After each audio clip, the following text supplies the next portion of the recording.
Well, welcome back to the podcast. I'm excited to have you back. It's been a little over 2 years since you were on. So maybe those people that haven't seen the first episode, would you like to introduce yourself and we'll kind of get started there?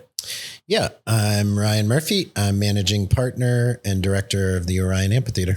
Awesome. Well, so a little over August of 2022, we had you on the first time. A lot's kind of changed and evolved with the Orion. Talk a little bit about kind of, what has, it's been interesting to see as a local and just someone who loves the Orion and loves going to concerts there and events there, how the programming's kind of changed and how you've kind of adapted to what maybe the needs of the community are, or maybe just kind of offering a wide assortment of acts. Talk a little bit about how that first year, shortly after we had you on, went, and then how you've kind of changed and evolved in the last few years.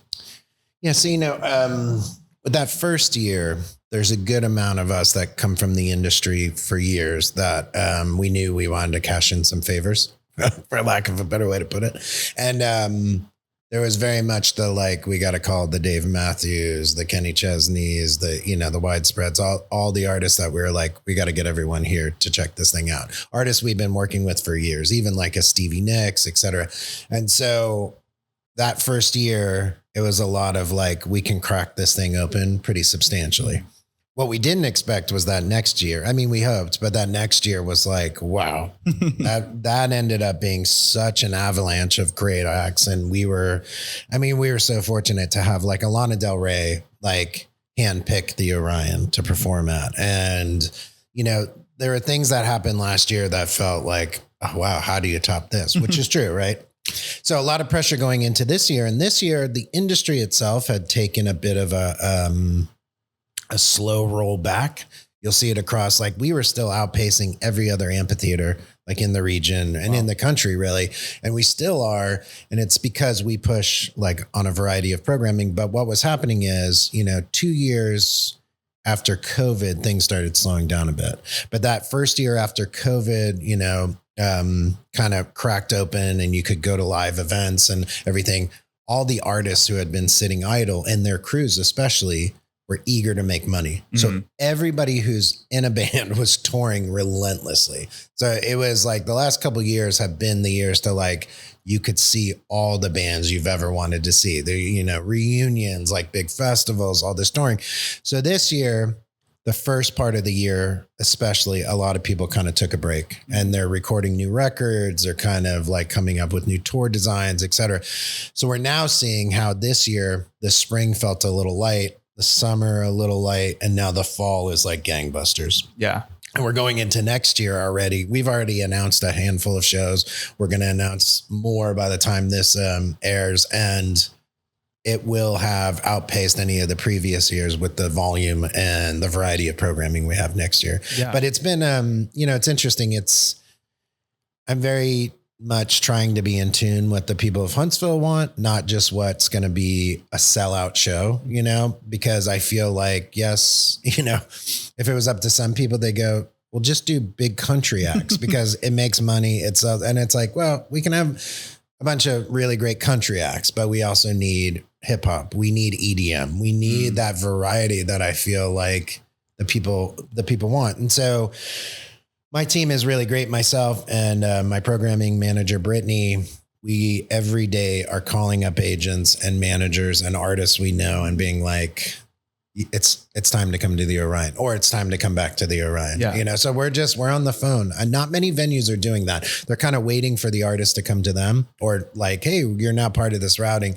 We're aggressively going after people to be we have to be part of your routing. Yeah. And I think that's what's interesting is just that assortment. I mean, last weekend we saw Co Wetzel there. We saw him there last year when he came, and we saw that he was coming again. We're absolutely. He puts on a great show. But then the next day you have 3 6 Mafia, which is just that is a testament to just showcasing the variety and showcasing that Huntsville has this market and this need to see acts of all kinds. Yeah. And it's that weekend in particular, it was Co Wetzel, absolutely packed, crazy show, right into 3 6 Mafia, Yellow Wolf, Project Pat show, an amazing show. also a ton of people. And then that next day we had Cultura Festival, the Latin Heritage Festival. And that wasn't in the Orion, it's in the surrounding area, but we still had 4,000 to 5,000 people show up for that. Wow. So within those 3 days, the amount of people through those doors, 3 completely different audiences packing the place out and having a blast. My crew's tired, but it feels like success. Yeah. And I think it's like you even had comedians, like the Fully Loaded tour with Bert Kreischer came, and that was a huge success. And I think even just like as of this episode recording, you've even announced Weird Al's coming in the summer of 2025, which is also just like, you would almost think, I guess, or some people might even think that it's kind of like a left field or sort of act. But then I think too, if you look back through the list of acts you've had, I mean, I think it fits in, like it's an untapped market, but it's also in the exposure of Huntsville to have him come there is huge. Yeah. I think, Weird Al's perfect for Huntsville because not only is Huntsville funny and nerdy, like Weird Al, but it's like Weird Al's such a great performer. I've done shows for him before, and this is like his best of tour. And so it's going to have a lot of bells and whistles, which will be great, especially showcase somewhere like the Orion. And it's already sold phenomenally right out of the gate, which makes me really excited. But on the comedy thing, we had Matt Rife this year, and he was on the heels of the Bert Kreischer thing. And Bert Kreischer was great because we were able to show that the Orion in a large scale outdoor format, you could actually pull off comedy because, we've talked to whether it be Chris Rock, Dave Chappelle, like a lot of the Tom Segura, a lot of these comedians who were trying to get to play there, they're interested, but there's a fear of a large outdoor space. Comedians historically want control of the room. Yeah. And if you, especially in comedy, you come from dark little clubs where you can hear the clinking of glasses or someone coughing, right? Yeah. So you have that intimacy and the control of the room. So to pitch to a comedian, even if they're a large scale one, a big outdoor amphitheater, it's there's too many variables where an arena is more controllable. So a lot of times the comedy thing is hard, but we are now known to be a very comedian friendly venue. And so next year for sure, we're going to have some more major comedians coming through, and that's exciting. Yeah. And you mentioned just earlier about just being in tune with what Huntsville's looking like and Huntsville's wanting. How has, now being here in Huntsville for maybe 4 years now, 4 or 5 years, six, how has, the time maybe spent prior to the Orion opening, and then now the time since we've had you on affected or kind of changed your outlook on what Huntsville's looking for and the needs and the desires? Is it the same as what it was that first few years prior to opening, or is it kind of pivoted and changed since COVID and even in the last year or two? It's, I think the first year going in, having spent 2 or 3 years just living here and getting to know Huntsville and Huntsville getting to know me, I had a good sense of what I thought Huntsville would really like and respond to in the region. And I was pleasantly surprised and that I was right. And then as each year has gone by, each season as we build, I'm really only building on that initial thought. And it is a variety. Again, it's, coming from Florida, North Florida, they would say the same things like, Ryan, it's a slam dunk, because I was running an amphitheater there. They're like, it's a slam dunk. Just do the big country, some of the big rock acts, maybe some pop here and there, success, do 20 shows a year and move on. And I'm like, this place is better than that. It deserves more than that. It's hungry for that. And it's like, just because we're south of Nashville doesn't mean we need to feel like Nashville. And that continues to be a thing that I wrestle with. And, the one thing that has really surprised me, and I really appreciate this, is the fact that when we pull all our ticket data, because we can pull all the ticket buyers historically for the last 3 years, right? And we look at it and we put it on a heat map, you would think that a majority of people are coming either from like the Nashville north or Birmingham south of us, but they're not. It's actually east-west. Interesting. And it's really fascinating to see. We get a good amount of people from Nashville and Birmingham, of course, and in those areas.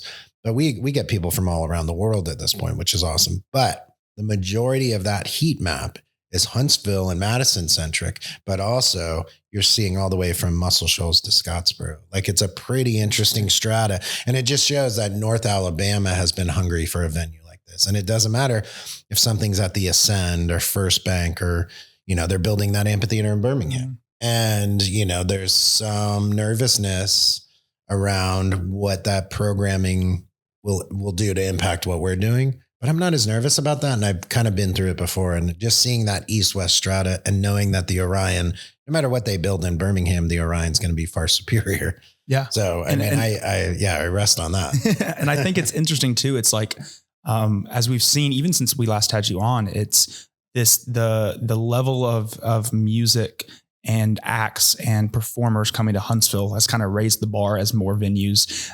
Matt Mandrella, like all of that is kind of just raised the bar as well, as far as what music looks like and what acts look like and performers look like. I mean, South Star is coming up this weekend as we're recording this, which I'm super looking forward to. Hopefully the weather won't be an issue.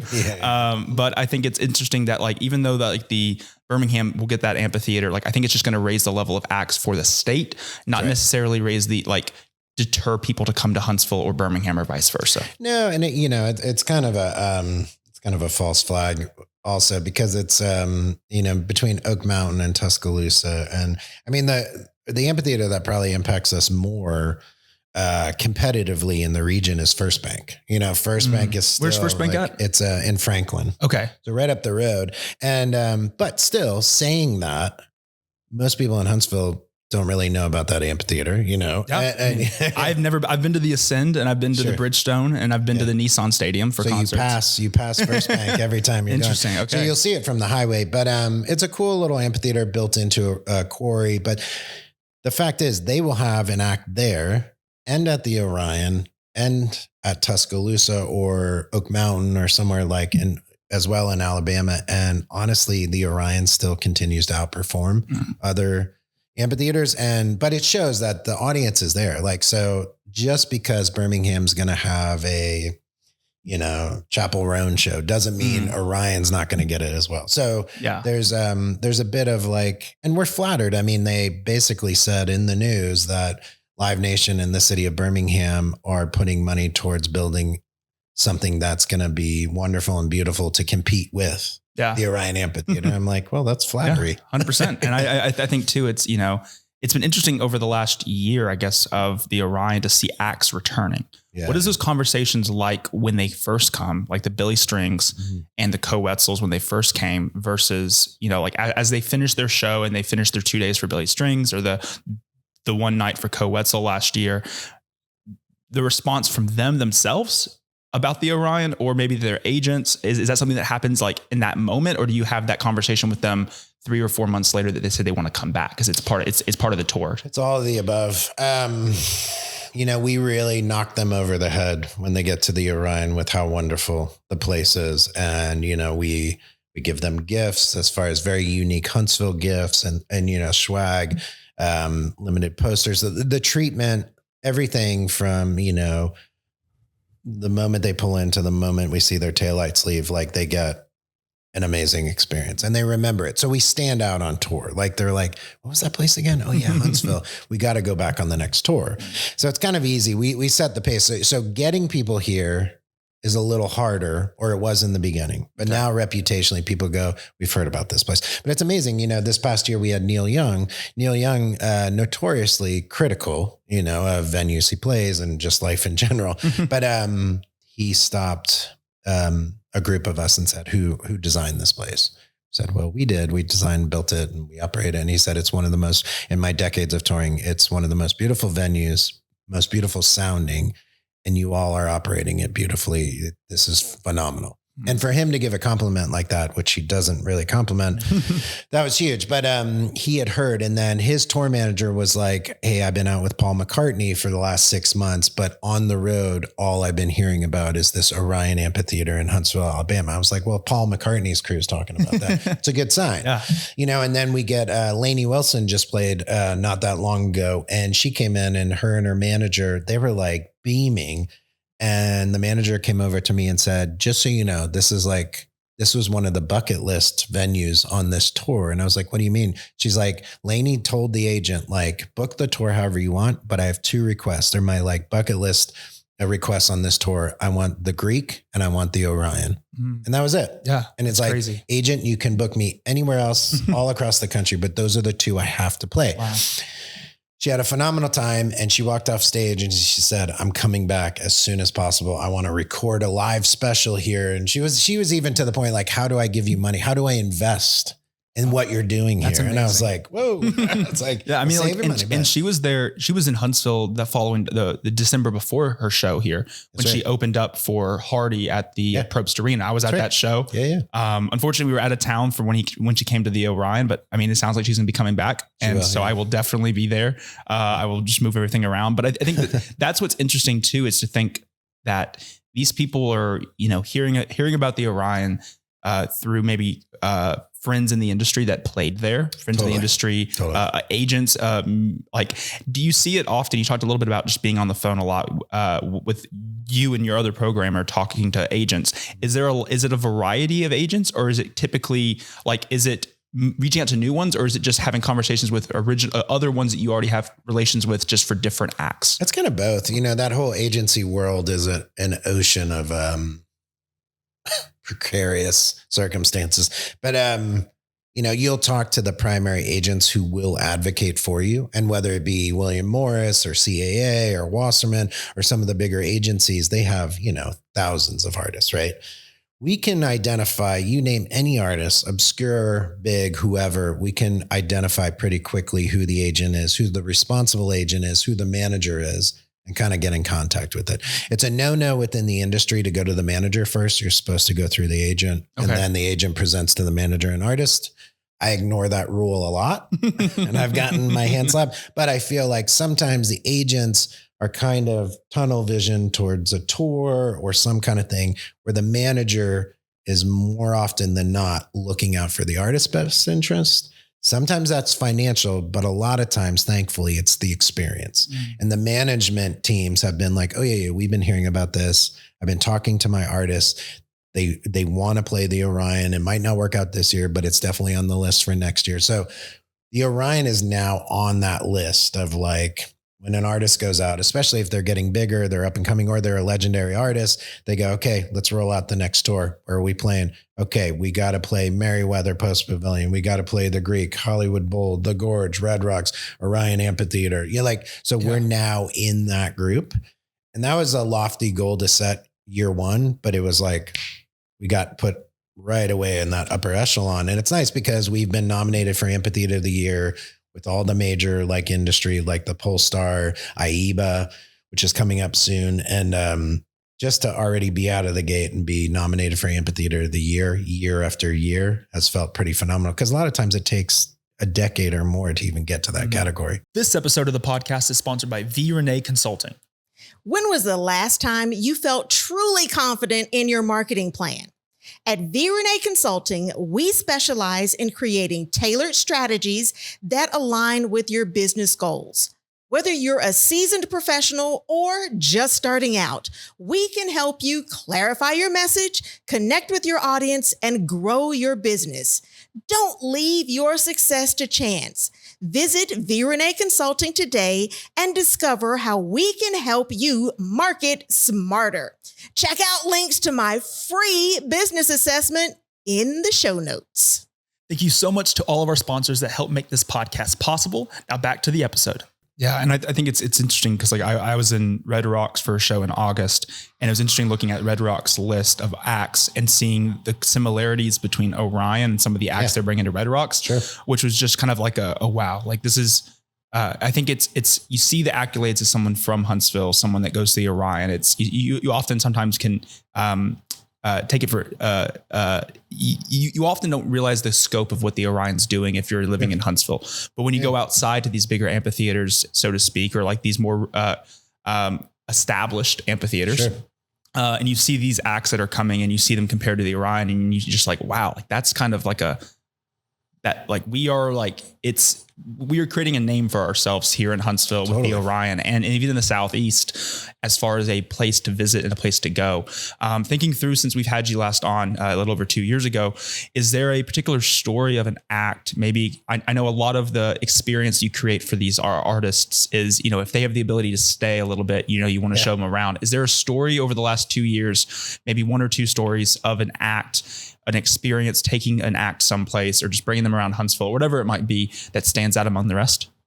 Yeah, I think, we're lucky and fortunate. Not only are we standing on the shoulders of the swampers and the things that were happening in Muscle Shoals, decades ago, that musical legacy piece is huge.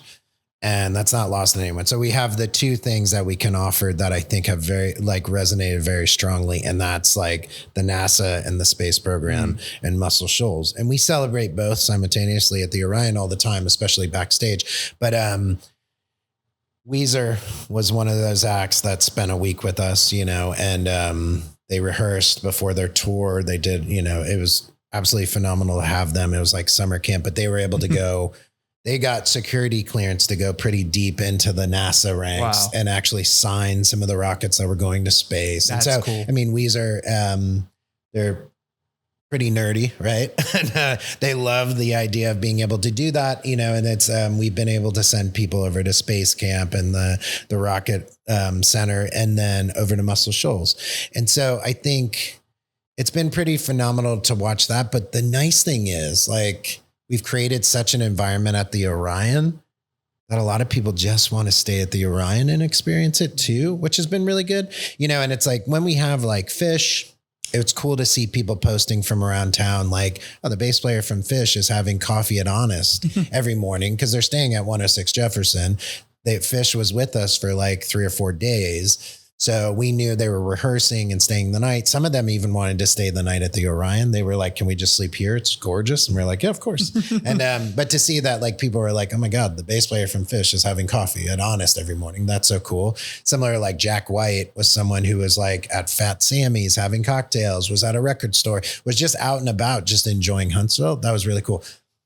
Speaking of Jack White, the thing that I've loved to see, this has happened with Jelly Roll, with Jack White, Chris Isaac, all these artists who are kind of in Nashville and around, they've been coming to shows. So some people hadn't even realized it, but Jack White's sitting in the audience during whatever show or whatever, or Jelly Roll's hard to miss, but Jelly Roll will show up, or there's people, even Bert Kreischer, after that show, he was he bought tickets to come back and see Widespread Panic, and he was going to fly back and see it, ended up not being able to happen, but he's I love this venue so much, I want to come see Widespread here. So I'm it's not just the artist experiencing their performance at the Orion, it's become a place that they want to see shows. Yeah. So that was really cool. And speaking of, to stay on Jack White, because he's an interesting character. He was there for a show and he came back and he came backstage and I was like, Jack, if you need anything, and he's with his friend and some kids, he's like, I'm going to walk him around. Whatever. And so I popped into the office and then I popped back out and he was walking the hallway and he was giving a tour to a group of the Orion. He's like, and this is where my dressing room was and it's absolutely beautiful. And then he went out and I followed him for a little bit and he was just giving a full tour of the Orion. And I was like, we've done a good job if Jack White is giving a tour of our venue. Yeah. It's do you want to come back and just work with us? Yeah. And, you can live here, man. And be on staff. Yeah. That's pretty cool. I think it's a big element of the Orion that I've seen continue to grow over the years of it being open now is the sustainability that y'all do. Yeah. Talk a little bit about what that sustainability looks like and then how that's also affected amphitheaters and other venues across maybe the Southeast or across the country. Sure. I think it's one of those things that I forget to talk about a lot because I think it's just so inherent. It's a pillar of hey, we should be inclusive. We shouldn't be racist. We shouldn't, we shouldn't tolerate intolerance. There's certain things that just feel natural, and sustainability initiatives we do at the Orion just seem like one of those. So I forget to talk about them, but they're pretty substantial considering every time we have a Co Wetzel or, Chris Stapleton or whatever concert, you name it, we're having a huge party for up to 8,000 people who are drinking and consuming and leaving that waste behind and going home. And so we have to be responsible with how we treat that waste. And I've been doing this for years. I was doing it in Florida and we started doing it here, which is we use reusable cups, that's the kind of bare minimum for me. It's hey, we're no single use plastic in the building, back of house or front of house, which is harder to pull off than you think. But once you do it, you kind of set it in motion, people get used to it. It makes sense. So we're doing that. We do a lot of like aggressive recycling programs. We monitor our carbon footprint. We're using a lot of the green space around to create different sensory gardens and give back. And then one of the things that we do that has been noted recently is backstage, we have an artist meadow. And in that artist meadow, there's a ton of garden boxes, and we're growing a ton of produce. So we have a sustainability manager, a guy named Drew, and he's phenomenal. And he's partnered with like Earth Touch here in town and some people who have supported this program. But we'll grow corn, squash, tomatoes, cucumbers, watermelons, like all kinds of produce. We'll then harvest that, and we end up bringing it into the catering, and that catering gets used to feed the artists and the crew. But not only that, we have a full section of just garden beds with tons of herbs, mint, thyme, all kinds of basil, etc. And what's nice is all of that's used in catering, but it's also used in the concessions area. So when someone orders like a special whiskey drink that has a muddled like herb thing or a mojito or something like that, all those herbs are from the gardens that are grown there. Wow. And it's kind of a cool like closed loop system. And then we're taking all the food waste and products and we're composting it, and that compost goes back into the gardens. So it's really cool. But we recently got awarded a huge sustainability award because of that program that we're using. We're growing things on site that are actually being used in the facility. It's not just to look good, but it's also one of those things. The artists get off the bus, you know, they're in a bus or a hotel or a big concrete metal building on tour. Like touring is grueling, right? They get off the bus and the first thing they see is like corn and herbs, and they're smelling, and there's like bees and butterflies, and there's green space. It really hits them like, oh, it's going to be a good day. Yeah. You know, it's like, we can hang out outside today. They don't get that a lot. A lot of like, you know, you talk about like a Jelly Roll or Lainey Wilson or any of these artists are pretty massive at this point. They're playing arenas and they're playing places. Their bus pulls underground. They're in a locker room until they go on stage, and then they're back on the bus. They're not even seeing like natural light.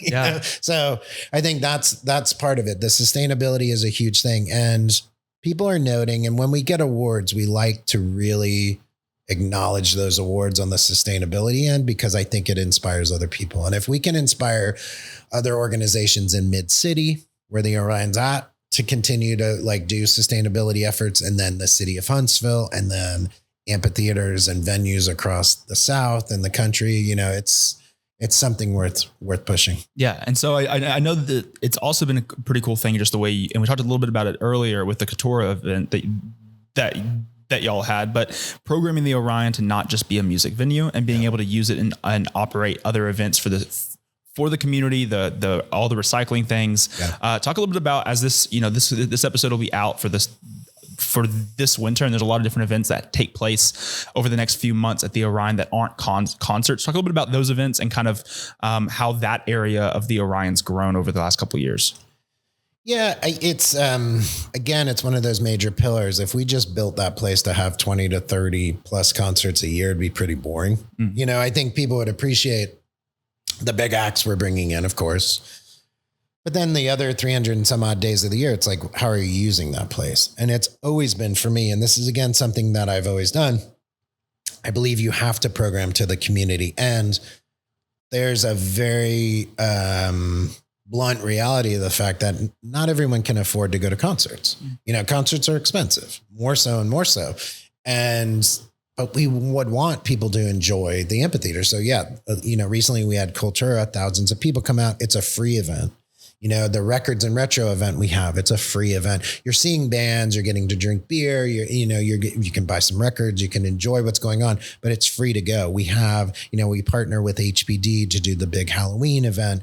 We'll have the Pride event. We'll have yoga events, like health events, all these things that are happening. We have two amazing people, Lena and Torian, and they run the cultural and community programming, and they've really looked under every rock in Huntsville to make sure we're like acknowledging different groups of people throughout the community to come and enjoy the amphitheater. You know, A&M does their Bard in the Yard, like the Shakespeare series in the backyard. So there's a constant variety. And what's nice about the Orion is it's not just that beautiful bowl and venue. It's the park around it. It's the dome, and we built Jeff and Blues, the little dive barn space. And we have little areas where you can do stages and performances and events all across. Heading into the winter, we do our holiday programming where we do like a lot of holiday themed events. We were doing ice skating for a while, and then, different kind of Christmas and holiday markets, which is great. And the nice thing is the city is about to finish Apollo Park, which stretches from the Orion all the way to Topgolf. Mm-hmm. And so now our footprint can not only just be the Orion and the surrounding little area, but we can kind of stretch into the park. Yeah. And that kind of leads into next year. We already have a couple festivals lined up that we're going to utilize multiple stages throughout the park and the Orion. So right now we have 3 festivals slated for next year that are very interesting, diverse, and I think people will be really happy about what we're bringing. Awesome. Yeah. And I think that's something that's super, like, I obviously had no idea that the festival act or the festival angle of the Orion, but like, I think, like the growth of Mid-City, and even though it's maybe only, a third of the way done, it's incredible just to think about, the amount, like we're gonna get to a point where there's gonna be hotels that, like, and when I go to a show, I'm just gonna get a hotel room and just stay there.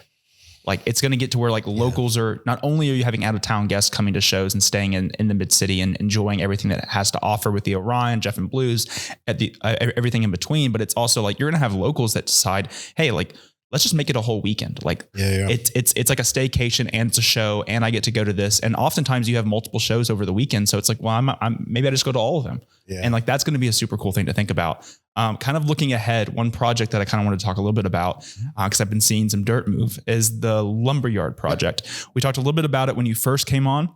But now things are starting to really move around and things are happening. Talk a little bit about that project and what I've really started seeing a lot of the stuff happening in the last 6 to 8 weeks. Yeah. So, we sat on it for a little while. We went in there and we were leasing the building and working with the previous owner for a bit and, trying to figure out what we wanted to do there. And,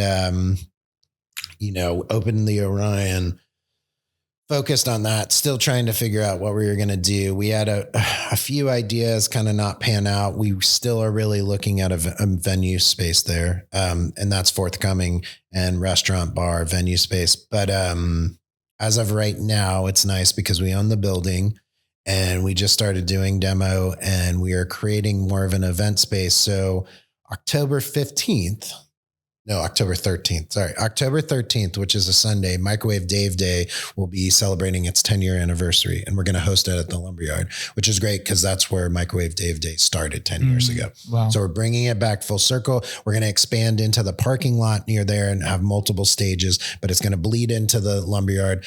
We're putting a bunch of infrastructure and work into that courtyard area, the train, the kiln, that whole area. It's going to, if people remember the Lumberyard and have enjoyed like the uniqueness of it, we're keeping a lot of that intact. We're just kind of tightening up some spaces, cleaning out some spaces, rethinking some of the stage layouts and stuff like that. But October 13th, we're going to open with Microwave Dave Day. And then after that, we're going to start hosting, people can rent it for private events, and people can come in and do, all kinds of things. I know as a big wedding spot, people can have little conferences, little gatherings there. We're going to do that for a while as we lead into next year and we start building out the venue.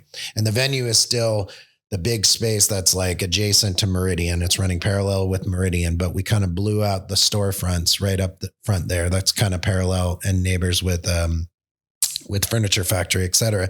And so we're going to build out that venue space over the next year. Yeah. And I think that is probably one of the more exciting things that I'm excited for to see, because I think it's, utilizing areas of Huntsville that have, sort of a legacy, have that reputation that, rather than tearing it down and let's just build something new and doesn't really fit the area or the aesthetic, but making it kind of keeping that quirkiness of what Lumberyard was, what that whole stretch is really. I mean, like from end to end, it's just full quirkiness. I mean, there's a variety of options for a variety of people at a variety of times. Like everything is there. And so seeing that area kind of adapt. But I've enjoyed having you on, talk a little bit about kind of that future looking. It's been incredible just to see the growth. I think, anyone that's listening or watching, I think, the Orion has definitely played a role in their life. I think it's definitely it's one of my favorite things to see the announcements of new shows. Oftentimes it's like, man, I wish I would have known about this earlier. I wish I would have known about this before it was announced, but it's also kind of a cool thing to see on Instagram, like, oh, this is happening. And then kind of planning your trips around it. But yeah, we'll have you on in a couple of years after the lumberyard's kind of grown, and maybe even the Orion's looking at other venues in Huntsville, and have you back on and talk a little bit about that. But I appreciate you being here today.